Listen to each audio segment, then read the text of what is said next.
녹음이 짙어져가며 자연의 아름다움이 드러나는 요즘인데요. 하지만 70여 년 전 울산의 6월은 생존을 걱정해야만 했습니다. 6.25 전쟁이 일어났기 때문인데요. 최근에 전 세계적으로 전쟁이 참 많이 일어나는 것 같아요.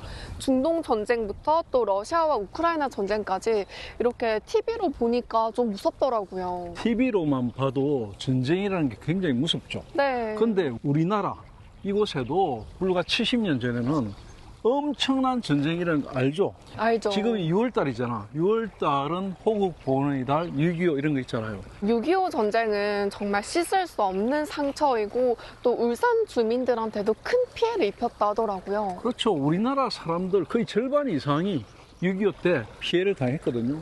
그리고 울산 같은 경우에는 후방이었지만 물가도 폭등하고 먹을 거리도 없고 생활이 엄청 힘들었는데 그 와중에 그 전부터 있었던 빨치산들이 또 울산 주민들, 울산 시민들의 삶을 더 피폐하게 만들었거든요. 그런 아주 열악한 상황 속에서 청년들이 나서가지고 핍박받는 울산의 주민들, 이런 사람들 도와줬거든요. 그 도와줬던 아주 선봉에 섰던 사람, 그런 사람을 오늘 한번 만나러 가보려고 해요. 지금 바로 가볼까요? 한번 만나러 가봅시다.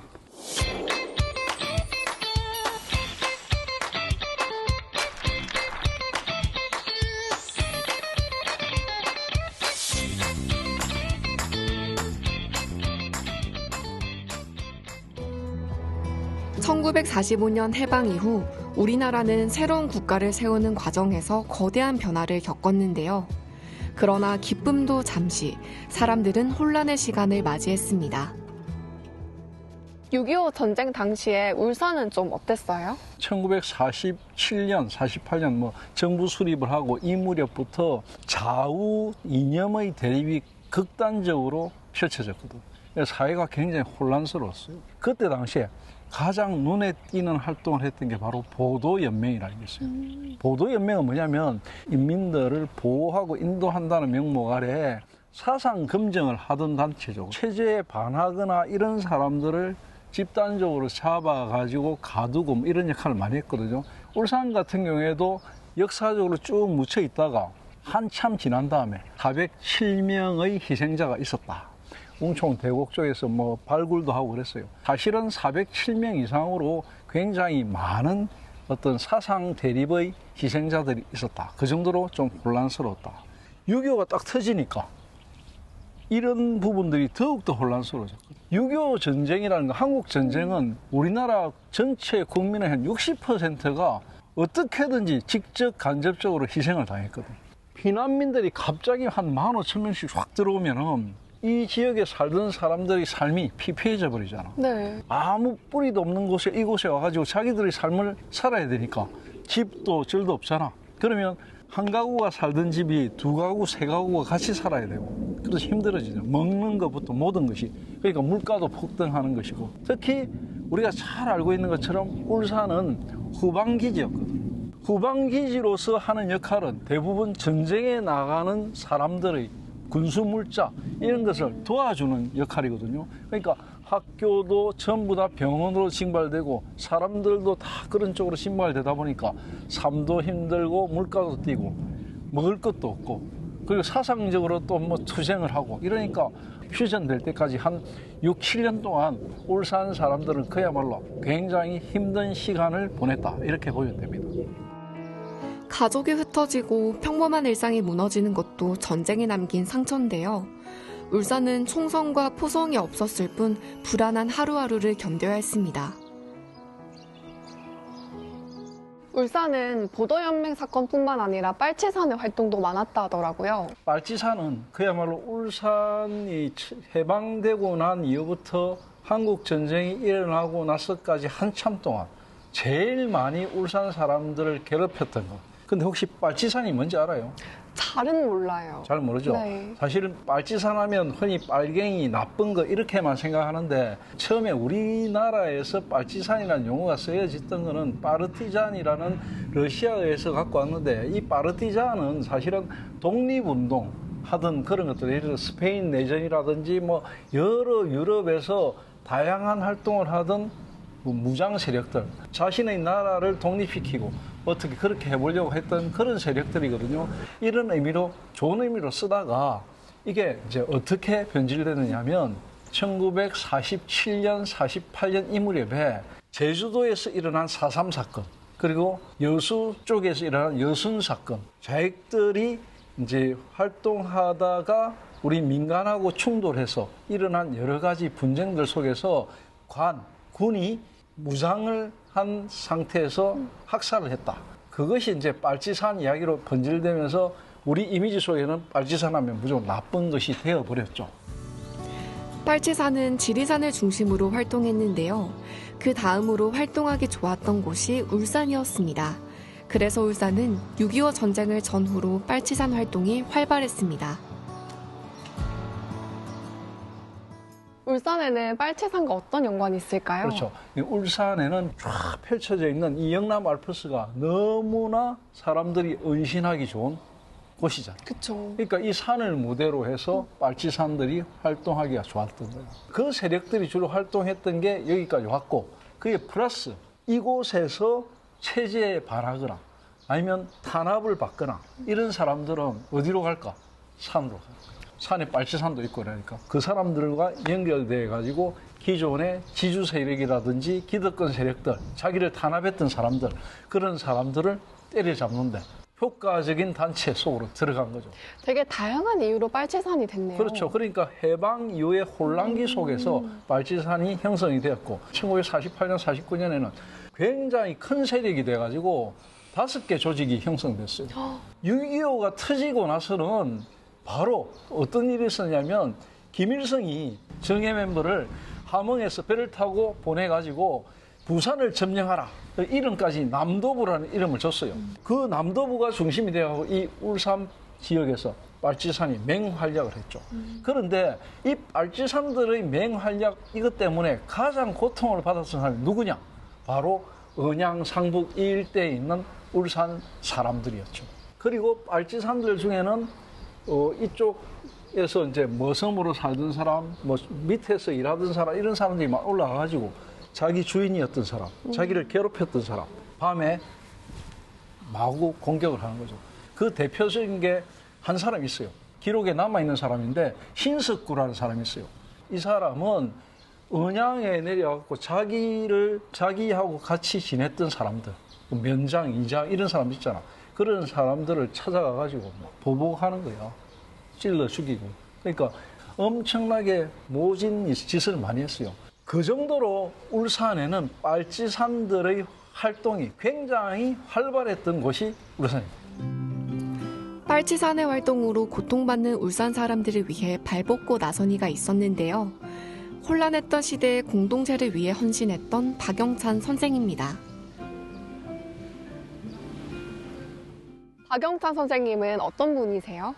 박영찬 선생님이라고 울산 분들도 잘 몰라요. 1917년대에 태어나신 분이니까 아주 오래된 분이죠. 지금으로부터 100년 전의 분인데 이분이 뭐 했던 분이냐면 바로 빨치산으로부터 울산의 사람들 구해낸 사람, 굉장히 유명한 사람입니다. 이 박영찬이라는 이분이 사실은 이제 언양의 갑부집 아들이거든. 저 굴뚝 있는 저쪽이 이제 그 생같은데 그때 당시에 1917년대 굉장히 기아집이 큰 그런 집이었고 부자였죠. 아버지가 박현진이라는 분인데 그 당시에 울산 언양의 갑부였죠. 근데 단순하게 언양에서 부자 뭐 이런 게 아니었고 부자라도 정말로 지역민들과 함께하는 부자. 그러니까 흔히 우리가 이야기하는 노블리스 오블리제를 실천하는 부자. 울산에 무슨 일이 있었냐면 일제강점기에 1933년에 엄청나게 큰 홍수가 났어요. 그때 울산 사람들이 상당히 고통스럽거든. 그때 사제를 출연해가지고 힘든 울산의 시민들을 위해서 돈을 캐책해서 내놓을 정도로 그런 분 밑에서 자랐던 아들 박영찬이었으니까 아버지의 어떤 정신을 오롯이 받았겠죠. 거기다가 일찍이 서울 보성학교에서 유학을 하고 또 일본의 명시대학 법학부에서 또 일본 유학을 하고 뭐 서울에 가서 자기의 어떤 지식을 펼치면서 자기가 뭔가를 하는데 쓰지 않고 고향에서 고향 사람들을 위해서 뭔가 봉사를 해야겠다. 그런 각오를 하고 살았던 분, 그런 분이 바로 박영찬이라는 분입니다. 해방 직후 나라를 안정시키기 위해 전국 각지에서 다양한 사회단체가 조직됐는데요. 박영찬 선생도 시대적 역할을 고민하며 민족청년단에서 활동했습니다. 박영찬 선생이 계신 민족청년단은 어떤 단체인지 궁금해요. 이제 이 조선 사회가 이제 해방이 되고 난 뒤에 굉장히 혼란스러웠잖아요. 네. 이 혼란스러운 상황에서 5만 가지 사회단체들이 막 생겨났어요. 특히 이제 우리나라 대한민국의 초대 총리를 지낸 분이 이범석 장군이라고 있어요. 청산리 전투에서 굉장히 유명했던 이범석 장군님이 우리나라 사람들을 계몽시키고 좀 보호하고 이래야 되겠다고 생각해서 만든 단체가 민족청년단이에요.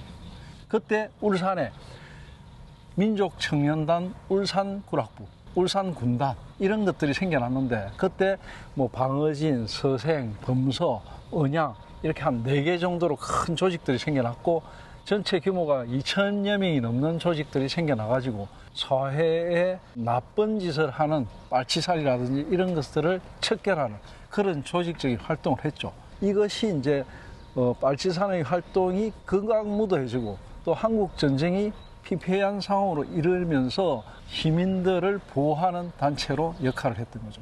그 단체 울산 청년단의 단장을 맡았던 분이 바로 박영찬 선생님입니다. 이렇게 민족 정신을 환기시키고 또 청년들의 그런 사명감까지 느껴지는데요. 그렇죠. 그때 당시만 해도 청년들, 특히 깨어있는 지식인들 이런 사람들이 행동하지 않는 지성은 썩은 지성이다 이런 생각을 한 거죠. 그래서 열심히 사회활동을 많이 했던 시절입니다. 격동의 시대에서 많은 이들이 살아남기 위해 자신을 숨기고 움츠리며 지내는 것이 일반적이었는데요. 박영찬 선생은 주민과 함께하며 그들을 돕는 길을 택했습니다. 그런 민족청년단의 단장까지 맡으신 박영찬 선생님의 활약은 정말 대단했을 것 같아요. 그렇죠. 양민보호. 자신이 살던 동네에 선량하게 살았던 사람들, 주민들, 이런 사람들을 보호하는 데 앞장섰죠. 특히 이제 빨치산의 활동이라는 게 굉장히 극악무도했어요. 실제 그 당시에는 한마디로 이 주민들이 낮에는 우리 국군들, 밤이 되면은 빨치산에 협조해야 되고 그러지 않으면 못 살아남았거든요. 그때 당시에 이 민족청년단이 우리나라 경찰, 군과 함께 그 빨치산 토벌에 나서가지고 혁격한 활동을 했고 그 바람에 많은 사람들이, 양민들이 살아남을 수 있었다. 빨치산의 만행 때문에 억울하게 부역자로 몰리는 사람들도 많았을 것 같아요. 부지기셨죠. 왜냐하면 빨치산들이 내려와가지고 그 사람 집에서 뭔가 뭐 음식이라든지 여러 가지를 갖다가 훔쳐가고 그냥 가버리는 게 아니거든요. 예를 들어 우리 나영 씨가 그때 당시에 어떤 아녀자였다면 들게 해요. 물건을 직접 들게 해서 따라오게 해요.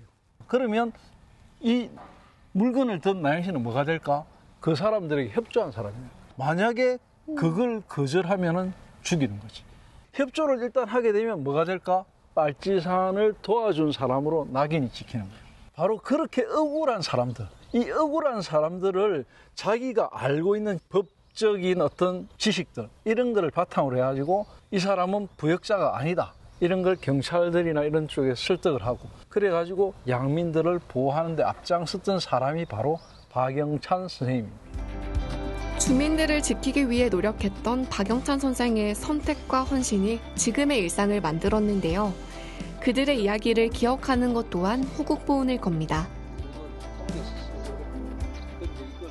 울산실록에서 박영찬 선생님 어떻게 기록하면 될까요? 지금 2월이죠. 네. 이 푸르고 찬란한 계절에는 보이지 않는 굉장한 아픔이 있거든요. 바로 그게 한국 전쟁입니다. 그 시기에 우리들은 다 기억 속에서 사라졌던 이야기들이지만 이 땅에는 빨치산이라는 이름으로 무장한 세력들로부터 엄청난 고통을 당했거든요. 그 고통을 당했던 시절에 자신이 배우고 닦았던 그런 지식들을 그리고 그런 어떤 권력들을 함부로 쓰지 않고 이 양민들을 위해서 봉사하고 실천했던 그런 청년이 있었다는 거. 그게 울산의 청년단으로 있었거든요. 그 청년단의 우두머리로 활동했던 박영찬이라는 분이 있었다는 거. 바로 이 푸른 6월에 우리가 꼭 기억을 해야 할 것 같습니다. 네, 노블레스 오블리주를 실천했던 언양의 참어른 박영찬 선생님을 잘 기억하면 좋겠습니다. 네, 꼭 기억해 주시기 바랍니다. 나의 안위보다 남을 위해 헌신했던 민족 청년 박영찬 선생입니다.